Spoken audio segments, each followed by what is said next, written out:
Olá, queridos, boa tarde. Vamos dar início a mais uma aula de oficina de leitura, no qual nós iremos hoje concluir o capítulo 10, a revelação, do nosso livro de Machado de Assis, A Mão e a Luva.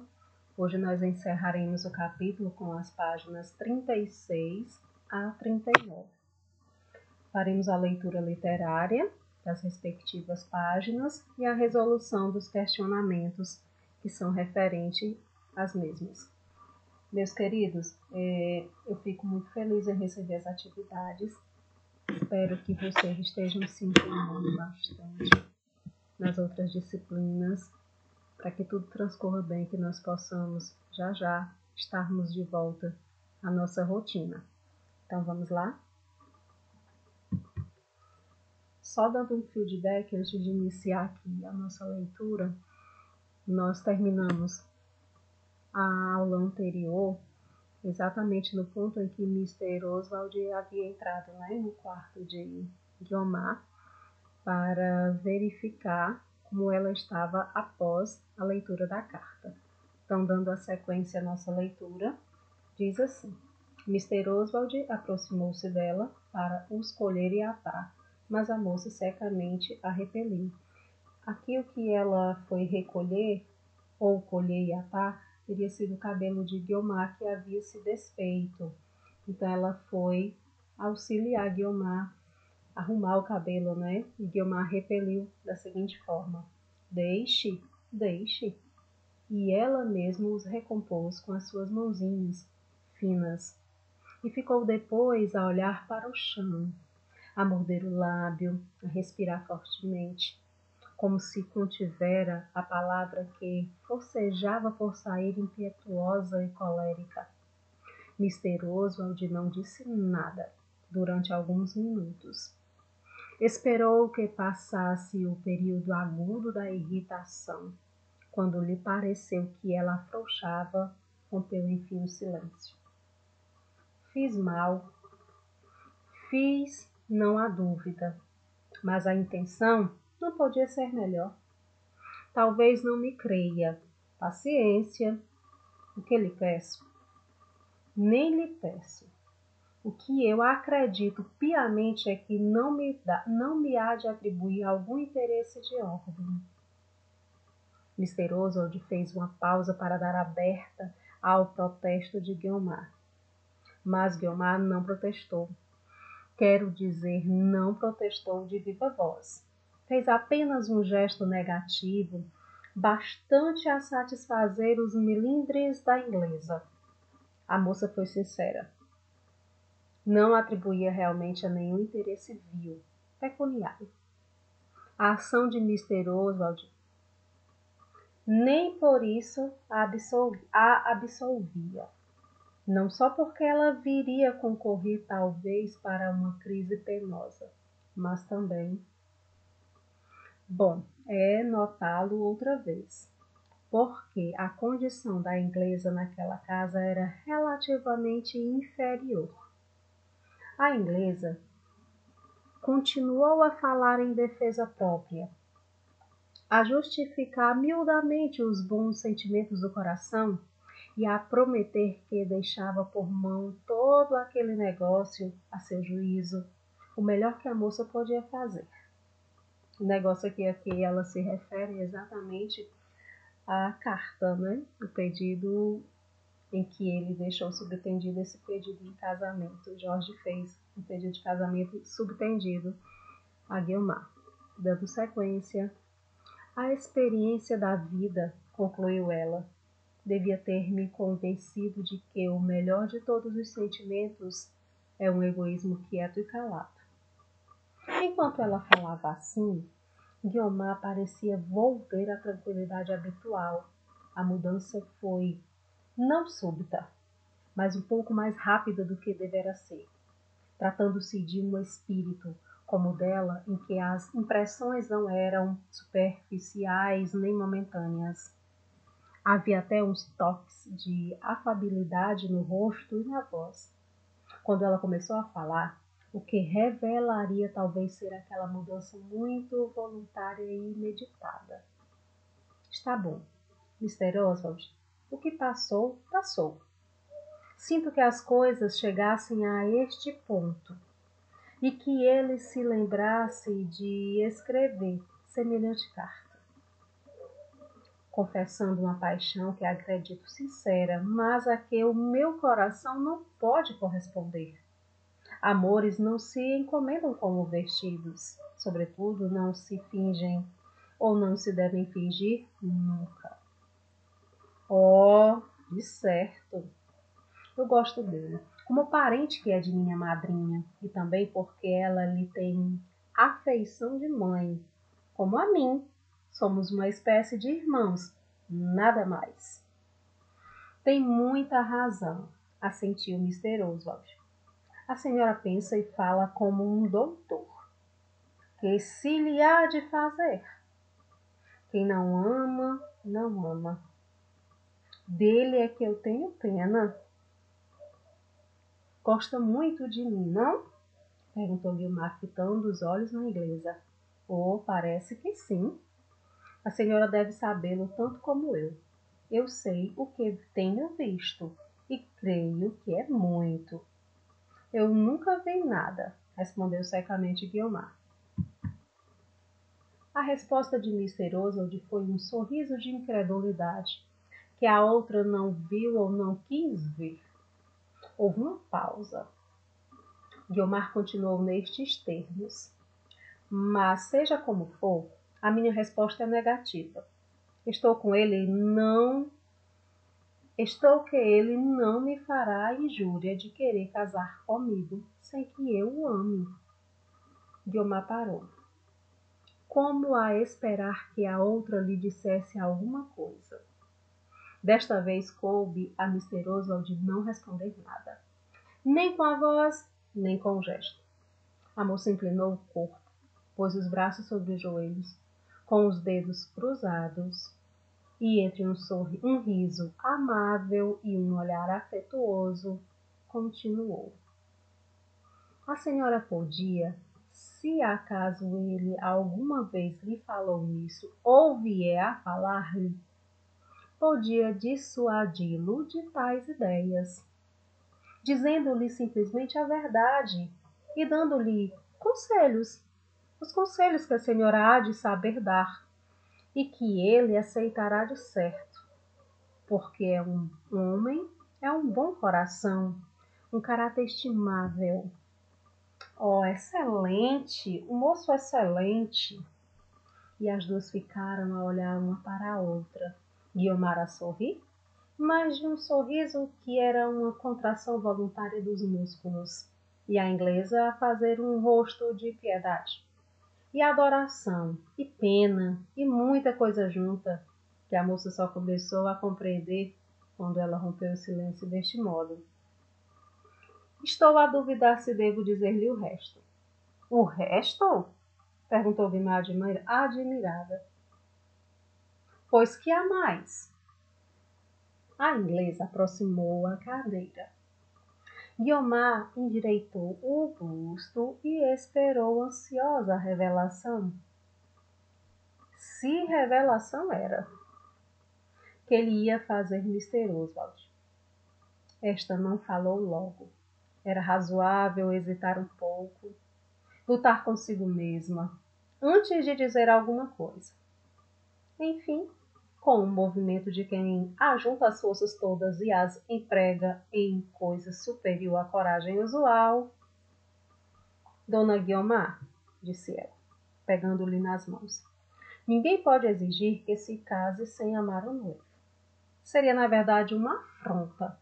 Mas o que lhe digo é que o amor que não existe por ora pode vir mais tarde, e se vier?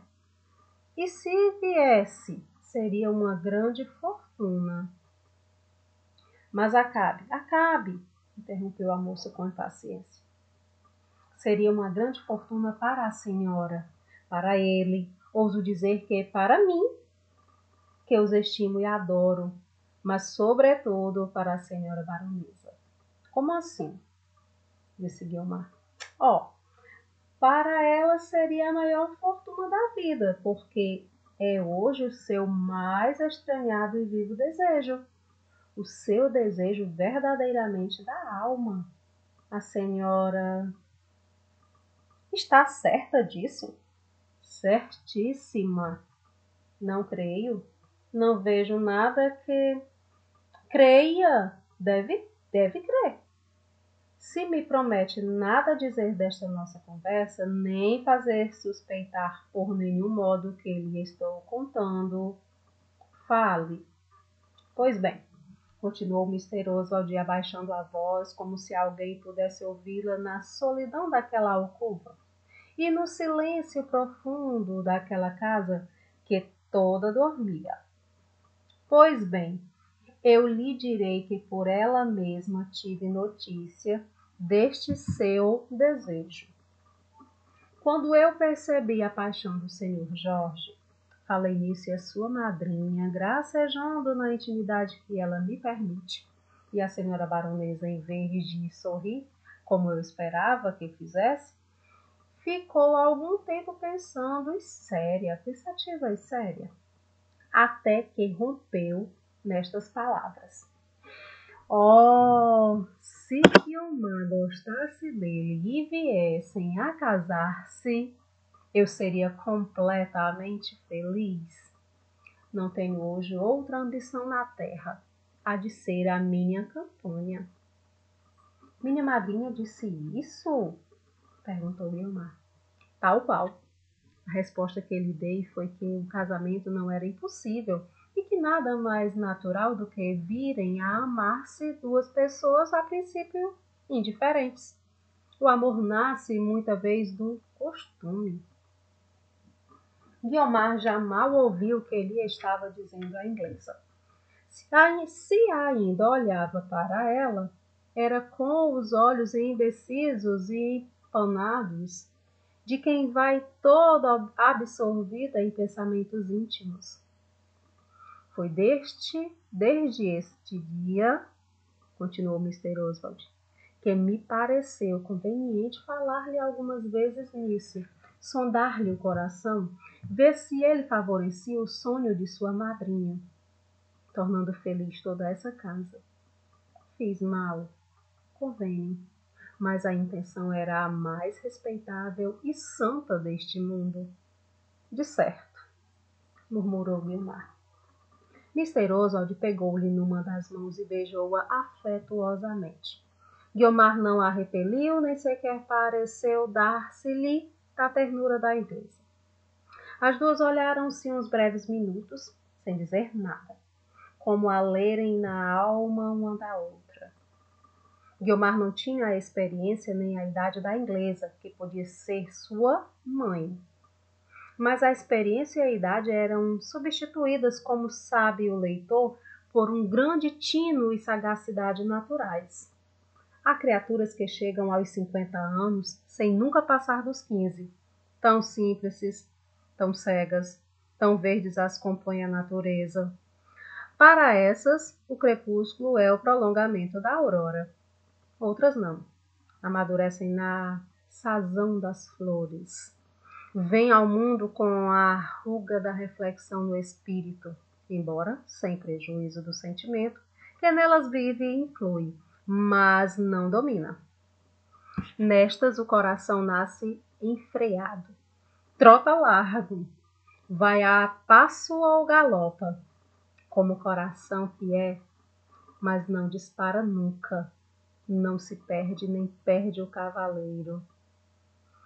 O que a afilhada da baronesa buscava ler no rosto de Mr. Oswald era se efetivamente a madrinha nutria aquele desejo, ou se tal revelação não era mais do que um embuste. O leitor sabe que era verdadeira, mas admitirá, sem dúvida, que a moça só depois de muito interrogar e examinar lhe desse fé.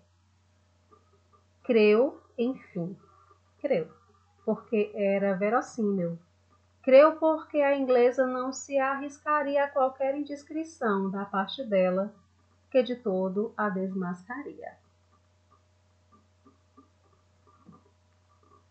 desmascararia. Parece-me, disse Mr. Oswald, que não fiz mal em lhe dizer tudo o que sabia. Conselhos não lhe dou, nenhum. O melhor deles não vale a voz do próprio coração. O seu é puro e reto. Consulte-o de boa vontade e verá se há nele indiferença ou se há alguma faísca. Eu sei, interrompeu Guiomar. Não me lembrou consultá-lo nunca. Faz mal. Ele é o relógio da vida. Quem não o consulta, anda naturalmente fora do tempo. Mas que vejo, continuou Mr. Oswald, deitando os olhos para o reloginho de Guiomar. Naquele outro relógio faltam 10 minutos para 1 hora. 1 hora? Que diria a senhora baronesa se soubesse que ainda estamos aqui de conversa? Retiro-me. Deus lhe dê um sono sossegado e, sobretudo, a faça feliz como merece. Não lhe recomendo juízo, porque o tem de sobra. Adeus, até amanhã. E Mr. Oswald saiu pé ante pé em direção ao seu quarto. Guiomar ficou só, ali sentada ao pé da cama, ao ouvir o passo surdo e cauteloso da inglesa. Quando o som morreu de todo e o silêncio da noite volveu ao que era, profundo e sepulcral, a moça deixou cair os braços na cama e a cabeça nas mãos, e o suspiro desentranhou-se-lhe do peito, longo, ruidoso, magoado, o primeiro que o leitor lhe ouve desde que a conhece. E enfim estas palavras arrancadas da alma, tão doloridas, ia dizer tão lacrimosas. Vinham elas, ó meus sonhos, meus sonhos. Não chorou. A alma dela era das que não têm lágrimas, enquanto lhe restam forças. Os olhos estavam secos e firmes quando ela os ergueu das mãos. O rosto tinha vestígios do abalo, mas não havia nele desânimo, menos ainda desespero. Meus queridos, aqui nós concluímos a leitura, finalizando o capítulo 10. Muitas informações interessantes. Observamos aqui a postura de Guiomar e de Mr. Oswald diante de todo esse diálogo, de todas essas informações que foram a nós passadas, né? Pelo narrador e pelas próprias personagens. Então agora vocês vão copiar as questões e respondê-las, tá bem? A primeira questão é assim. Analise as alternativas abaixo e assinale V para as frases verdadeiras e F para as falsas. Vão analisar cada informação, caso haja necessidade, volta até o texto e tira todas as dúvidas e assinala corretamente as opções. A. A condição da inglesa naquela casa era relativamente superior. B. Guiomar repreendeu Mr. Oswald ao dizer: amores não se encomendam como vestidos, sobretudo não se fingem ou se devem fingir nunca. C. Guiomar confirmou o sentimento recíproco em relação a Jorge. D. Guiomar confidenciou a Mr. Oswald que sua resposta seria negativa ao pedido de Jorge. E. Mr. Oswald esclarece que ninguém poderia exigir que Guiomar casasse sem amar o noivo. E F. A baronesa não fazia gosto, ou seja, ela não concordava com o enlace matrimonial. Questão 2. O que você depreende do seguinte trecho? Há criaturas que chegam aos 50 anos sem nunca passar dos 15. Tão simples, tão cegas, tão verdes as acompanha a natureza. Para essas o crepúsculo é o prolongamento da aurora. Te esqueci o ponto final aí, mas tudo bem. O que vocês vão fazer? Vocês vão dissertar, escrever o que vocês compreendem acerca desse trecho. Muito bonito, muito profundo, tem muita informação implícita aí. Então, eu quero ter uma resposta bem elaborada, tá bem? E a terceira e última questão é a seguinte. Concluído o capítulo 10, a revelação, escreva com suas palavras as ideias. Esqueci a palavra ideias, meus amores. Ou seja, os assuntos principais que foram abordados no decorrer do capítulo. O que vocês farão na terceira questão? Eu quero que vocês relatem com as próprias palavras de vocês. Quais foram as ideias, ou seja, os assuntos principais que foram relatados no decorrer do capítulo? Está bem? O que aconteceu? Aconteceu isso, a postura de Guiomar, a postura de Mr. Oswald, que reapareceram bastante, né? A baronesa, ela apareceu de forma muito sutil. Então, a questão da carta, já estou aí induzindo vocês a lembrarem do que nós vimos durante todo o capítulo, está bem? Então, façam com capricho e enviem para mim pelo e-mail.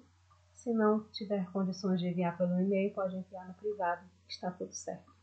Então, fiquem com Deus, um excelente estudo e sintam-se abraçados.